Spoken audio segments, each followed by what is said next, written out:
नमस्कार, आपण पाहत आहात बातमी 24 तास। बातमी सत्य आणि सडेतोड आपल्या भागातील दैनंदिन घडामोडी जाणून घेण्यासाठी आमच्या बातमी 24 तास या यूट्यूब चॅनलला अवश्य भेट द्या आणि बेल आयकॉन दाबून सबस्क्राइब करा। त्याबद्दल गैरसमज तयार करून घेऊ नका। महायुतीतनं भाजप, राष्ट्रवादी काँग्रेस, घड्याळ आणि शिवसेना धनुष्यबाण हे तिघं एकत्र लढतायत। काही मित्रपक्ष पण बरोबर आहेत, त्यांनाही आपण बरोबर घेतोय।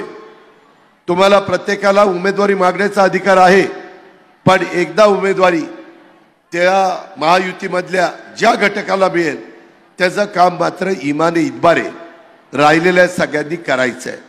कारण जिथं राष्ट्रवादीचा उमेदवार असेल तिथं भाजप शिवसेनेने तिथं मतदान केलं पाहिजे, जिकडे भाजपचा उमेदवार असेल तिथं राष्ट्रवादी शिवसेनेने मतदान केलं पाहिजे, आणि जिथं शिवसेनेचा उमेदवार असेल तिथं राष्ट्रवादी आणि भाजप यांनी मतदान केलं पाहिजे।